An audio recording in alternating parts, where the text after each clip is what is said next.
Ladies and gentlemen, her. One eternity later.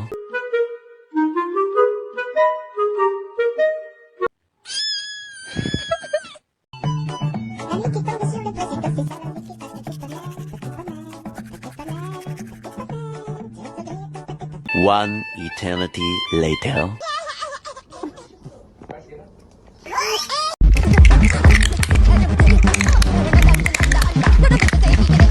Few moments later.